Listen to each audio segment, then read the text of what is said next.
Train के AC compartment में मेरे सामने की सीट पर बैठी लड़की ने मुझसे पूछा, हेलो, क्या आपके पास इस मोबाइल की पिन है?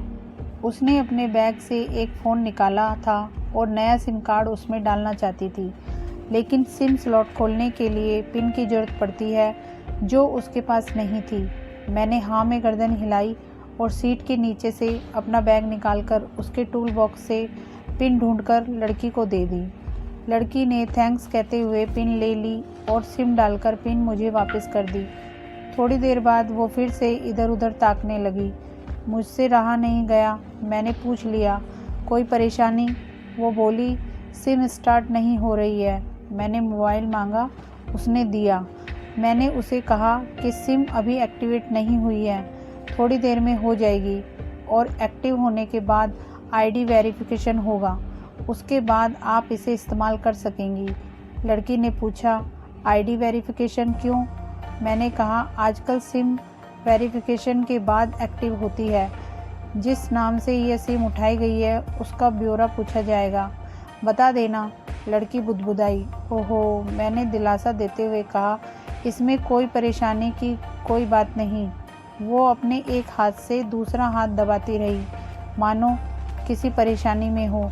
मैंने फिर विनम्रता से कहा, आपको कोई कॉल करना हो तो मेरा मोबाइल इस्तेमाल कर लीजिए। लड़की ने कहा, जी फ़िलहाल नहीं, थैंक्स, लेकिन ये सिम किस नाम से ख़रीदी गई है मुझे नहीं पता। मैंने कहा, एक बार एक्टिव होने दीजिए, जिसने आपको सिम दी है उसी के नाम की होगी। उसने कहा, ओके, कोशिश करते हैं। मैंने पूछा, आपका स्टेशन कहाँ है? लड़की ने कहा, दिल्ली। और आप? लड़की ने मुझसे पूछा। मैंने कहा, दिल्ली ही जा रहा हूँ, एक दिन का काम है। आप दिल्ली में रहती हैं या? लड़की बोली, नहीं नहीं, दिल्ली में कोई काम नहीं, ना मेरा घर है वहाँ तो मैंने उत्सुकतावश पूछा। वो बोली, दरअसल ये दूसरी ट्रेन है जिसमें आज मैं हूँ और दिल्ली से तीसरी गाड़ी पकड़नी है, फिर हमेशा के लिए आज़ाद। आज़ाद? लेकिन किस तरह की कैद से? मुझे फिर जिज्ञासा हुई, किस कैद में थी ये कमसिन अल्लड़ सी लड़की? लड़की बोली, उसी कैद में थी जिसमें हर लड़की होती है, जहाँ घर वाले कहें शादी कर लो, जब जैसा कहें वैसा करो। मैं घर से भाग चुकी हूँ। मुझे ताज्जुब हुआ, मगर अपने ताज्जुब को छुपाते हुए मैंने हंसते हुए पूछा, अकेली भाग रही हो आपके साथ कोई नज़र नहीं आ रहा? वो बोली, अकेली नहीं, साथ में है कोई। कौन? मेरे प्रश्न खत्म नहीं हो रहे थे। दिल्ली से एक और ट्रेन पकड़ूंगी, फिर अगले स्टेशन पर वो मिलेगा और उसके बाद हम किसी को नहीं मिलेंगे। ओह, तो ये प्यार का मामला है? उसने कहा। जी, मैंने उसे बताया कि मैंने भी लव मैरिज की है। यह बात सुनकर वो खुश हुई, बोली, वाओ, कैसे, कब? लव मैरिज की बात सुनकर वो मुझसे बात करने में रुचि लेने लगी। मैंने कहा, कब, कैसे, कहाँ? वो मैं बाद में बताऊंगा, पहले आप बताओ, आपके घर में कौन कौन है? उसने होशियारी बरतते हुए कहा, वो मैं आपको क्यों बताऊं? मेरे घर में कोई भी हो सकता है, मेरे पापा, माँ, भाई बहन, या हो सकता है भाई ना हो, सिर्फ बहनें हों, या ये भी हो सकता है कि बहनें ना हो और 2-4 मुस्टंडे भाई हों। मतलब मैं आपका नाम भी नहीं पूछ सकता? मैंने काउंटर मारा। वो बोली, कुछ भी हो, नाम हो सकता है मेरा, टीना, मीना, शबीना, अंजलि, कुछ भी। बहुत बातूनी लड़की थी वो। थोड़ी इधर उधर की बातें करने के बाद उसने मुझे ट्रॉफ़ी दी, जैसे छोटे बच्चे देते हैं क्लास में। बोली, आज मेरा बर्थडे है। मैंने उसकी हथेली से टॉफ़ी उठाते हुए बधाई दी और पूछा, कितने साल की हुई हो? वो बोली, 18।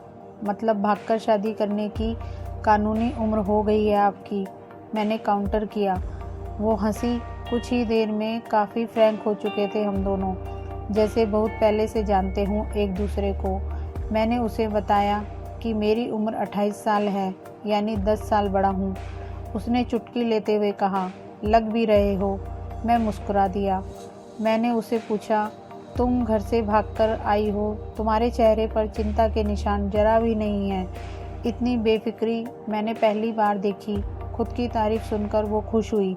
बोली, मुझे उसने पहले से ही समझा दिया था कि जब घर से निकलो तो बिल्कुल बिंदास रहना, घर वालों के बारे में बिल्कुल मत सोचना, बिल्कुल अपना मूड ख़राब मत करना, सिर्फ मेरे और हम दोनों के बारे में सोचना। और मैं वही कर रही हूँ। मैंने फिर चुटकी ली। कहा, उसने तुम्हें मुझ जैसे अनजान मुसाफिरों से दूर रहने की सलाह नहीं दी? उसने हंसकर जवाब दिया, नहीं, शायद वो भूल गया होगा। ये बताना। मैंने उसके प्रेमी की तारीफ़ करते हुए कहा, वैसे तुम्हारा बॉयफ्रेंड काफ़ी टैलेंटेड है। उसने किस तरह से तुम्हें अकेले घर से रवाना किया, नई सिम और मोबाइल दिया, 3 ट्रेन बदलवाई ताकि कोई ट्रैक ना कर सके। Very talented person. लड़की ने हामी भरी। बोली, बहुत टैलेंटेड है वो, उसके जैसा कोई नहीं। मैंने उसे बताया कि मेरी शादी को 5 साल हुए हैं, एक बेटी है 2 साल की। यह देखो उसकी तस्वीर। मेरे फ़ोन पर बच्ची की तस्वीर देखकर उसके मुंह से निकल गया, सो क्यूट। मैंने उसे बताया कि यह जब पैदा हुई तब मैं कुवैत में था, एक पेट्रो कंपनी में। बहुत अच्छी जॉब थी मेरी, बहुत अच्छी सैलरी थी। फिर कुछ महीनों बाद मैंने वो जॉब छोड़ दी और अपने ही कस्बे में काम करने लगा। लड़की ने पूछा, जॉब क्यों छोड़ी? मैंने कहा, बच्ची को पहली बार गोद में उठाया तो ऐसा लगा जैसे जन्नत मेरे हाथों में है। 30 दिन की छुट्टी पर घर आया था, वापस जाना था लेकिन जा ना सका। इधर बच्ची का बचपन खर्च होता रहे, उधर मैं पूरी दुनिया कमा लूँ तब भी घाटे का सौदा है। मेरी 2 टके की नौकरी, बचपन उसका लाखों का। उसने पूछा, क्या बीवी बच्चों को साथ नहीं ले जा सकते थे वहाँ?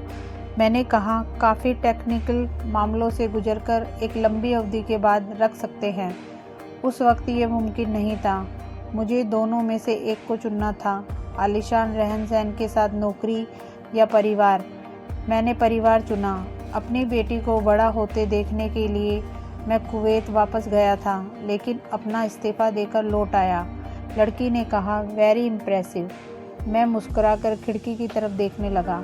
लड़की ने पूछा, अच्छा, आपने तो लव मैरिज की थी ना, फिर आप भागकर कहाँ गए?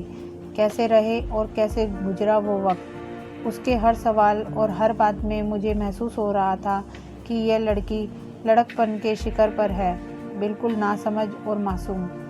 मैंने उसे बताया कि हमने भागकर शादी नहीं की, और यह भी है कि उसके पापा ने मुझे पहली नज़र में सख्ती से रिजेक्ट कर दिया था। उन्होंने आपको रिजेक्ट क्यों किया? लड़की ने पूछा। मैंने कहा, रिजेक्ट करने की कुछ भी वजह हो सकती है। मेरी जाति, मेरा धर्म, मेरा कुल, कबीला, घर परिवार, नस्ल या नक्षत्र, इन्हीं में से कोई काट होती है जिसके इस्तेमाल से जुड़ते हुए रिश्तों की डोर को काटा जा सकता है। बिल्कुल सही। लड़की ने सहमति दर्ज कराई और आगे पूछा, फिर आपने क्या किया? मैंने कहा, मैंने कुछ नहीं किया। उसके पिता ने रिजेक्ट कर दिया था। वहीं से मैंने अपने बारे में अलग से सोचना शुरू कर दिया था। खुशबू ने मुझे कहा कि भाग चलते हैं। मेरी वाइफ का नाम खुशबू है। मैंने 2 टूक मना कर दिया। वो 2 दिन तक लगातार जोर देती रही कि भाग चलते हैं। मैं मना करता रहा। मैंने उसे समझाया कि भागने वाले जोड़े में लड़के की इज्जत पर कोई खास फर्क नहीं पड़ता, जबकि लड़की का पूरा कुल धुल जाता है। फिल्मों में नायक ही होता है जो अपनी प्रेमिका को भगा ले जाए, और वास्तविक जीवन में भी प्रेमिका को भगाकर शादी करने वाला नायक ही माना जाता है। लड़की भगाने वाले लड़के के दोस्तों में उस लड़के का दर्जा बुलंद हो जाता है। भगाने वाला लड़का हीरो माना जाता है, लेकिन इसके विपरीत जो लड़की प्रेमी संग भाग रही है वो उल्टा कहलाती है। मोहल्ले के लड़के उसे चालू ठीकरा कहते हैं। बुराइयों के तमाम शब्दकोश लड़की के लिए इस्तेमाल किए जाते हैं। भागने वाली लड़की आगे चलकर 60 साल की वृद्धा भी हो जाएगी, तब भी जवानी में किए उस कांड का कलंक उसके माथे पर से नहीं मिटता। मैं मानता हूँ कि लड़का लड़की को तोलने का यह दोहरा मापदंड गलत है, लेकिन है तो सही। यह नज़रिया गलत है मगर अस्तित्व में है। लोगों के अवचेतन में भागने वाली लड़की ही भद्दी तस्वीर होती है। मैं तुम्हारी पीठ को छलनी करके सुखी नहीं रह सकता, तुम्हारे माँ बाप को दुखी करके अपनी ख्वाहिशें पूरी नहीं कर सकता। वो अपने नीचे का होठ दांतों तले पीसने लगी। उसने पानी की बोतल का ढक्कन खोलकर एक घूंट अंदर सरकाया। मैंने कहा, अगर मैं उस दिन उसे भगा ले जाता तो उसकी माँ तो शायद कई दिनों तक पानी भी नहीं पीती, इसलिए मेरी हिम्मत ना हुई कि ऐसा काम करूं। मैं जिससे प्रेम करूं, उसके माँ बाप मेरे माँ बाप के समान ही हैं, चाहे शादी ना हो तो ना हो। कुछ पल के लिए वो सोच में पड़ गई, लेकिन मेरे बारे में और अधिक जानना चाहती थी। उसने पूछा, फिर आपकी शादी कैसे हुई? मैंने बताया कि खुशबू की सगाई कहीं और कर दी गई थी। धीरे धीरे सब कुछ नॉर्मल होने लगा था। खुशबू और उसके मंगेतर की बातें भी होने लगी थी फ़ोन पर, लेकिन जैसे जैसे शादी नज़दीक आने लगी, उन लोगों की डिमांड बढ़ने लगी। डिमांड मतलब? लड़की ने पूछा। डिमांड का एक ही मतलब होता है, दहेज की डिमांड। परिवार में सबको सोने से बने तोहफे दो, दूल्हे को लग्जरी कार चाहिए, सास और ननद को नेकलेस दो, वगैरह वगैरह। बोले, हमारे यहाँ रीत है। लड़का भी इस रीत की अदायगी का पक्षधर था। वो सगाई मैंने येन कैन प्रकरण तुड़वा डाली। फिर किसी तरह घर वालों को समझा बुझाकर मैं फ्रंट पर आ गया और हमारी शादी हो गई। ये अब किस्मत की बात थी। लड़की बोली, चलो अच्छा हुआ आप मिल गए, वरना वो गलत लोगों में फंस जाती। मैंने कहा, ज़रूरी नहीं कि पापा माँ का फ़ैसला हमेशा सही हो, और यह भी ज़रूरी नहीं कि प्रेमी जोड़े की पसंद सही हो। दोनों में से कोई भी गलत या सही हो सकता है। मुद्दे की बात यहाँ ये है कि कौन ज़्यादा फर्माबरदार और वफादार है। लड़की ने फिर से पानी का घूंट लिया और मैंने भी। लड़की ने तर्क दिया कि हमारा फ़ैसला गलत हो जाए तो कोई बात नहीं, उन्हें ग्लानि नहीं होनी चाहिए। मैंने कहा, फ़ैसला ऐसा हो जो दोनों का हो, औलाद और माता पिता दोनों की सहमति वो सबसे सही है। बुरा मत मानना, मैं कहना चाहूँगा कि तुम्हारा फ़ैसला तुम दोनों का है, जिसमें तुम्हारे पेरेंट्स शामिल नहीं हैं। ना ही तुम्हें इश्क का असली मतलब पता है। अभी उसने पूछा, क्या है इश्क का सही अर्थ? मैंने कहा, तुम इश्क में हो, तुम अपना सब कुछ छोड़कर चली आई, ये इश्क है। तुमने अक्ल का दखल नहीं दिया, यह इश्क है। नफ़ा नुकसान नहीं सोचा, ये इश्क है। तुम्हारा दिमाग दुनियादारी के फितूर से बिल्कुल खाली था। उस खाली स्पेस में इश्क इंस्टॉल कर दिया गया। जिसने इश्क को इंस्टॉल किया वो इश्क में नहीं है, यानी तुम जिसके साथ जा रही हो वो इश्क में नहीं, बल्कि होशियारी हीरोगिरी में है। जो इश्क में होता है वो इतनी प्लानिंग नहीं कर पाता है, 3 ट्रेनें नहीं बदलवा पाता, उसका दिमाग इतना काम ही नहीं कर पाता। कोई कहे मैं आशिक हूँ और वो शातिर भी हो, ये नामुमकिन है। मजनू इश्क में पागल हो गया था, लोग पत्थर मारते थे। उसे इश्क में उसकी पहचान तक मिट गई। उसे दुनिया मजनू के नाम से जानती है, जबकि उसका असली नाम केस था, जो नहीं इस्तेमाल किया जाता। वो शातिर होता तो केस से मजनू ना बन जा पाता। फरहाद ने श्री के लिए पहाड़ों को खोदकर नहर निकाल डाली थी और उसी नहर में उसका लहू बहा था। वो इश्क था। इश्क में कोई फ़कीर हो गया, कोई जोगी हो गया। किसी माझी ने पहाड़ तोड़कर रास्ता निकाल लिया, किसी ने इस अतिरिक्त दिमाग नहीं लगाया। लालच, हिर्स और हासिल करने का नाम इश्क नहीं है। इश्क समर्पण करने को कहते हैं, जिसमें इंसान सबसे पहले खुद का समर्पण करता है, जैसे तुमने किया। लेकिन तुम्हारा समर्पण हासिल करने के लिए था, यानी तुम्हारे इश्क में हिर्स की मिलावट हो गई। डॉक्टर इकबाल का शेर है, अक्ल अय्यार है, 100 भेष बदल लेती है। इश्क बेचारा ना मुल्ला है, ना जाहिद, ना हकीम। लड़की अचानक से खो गई।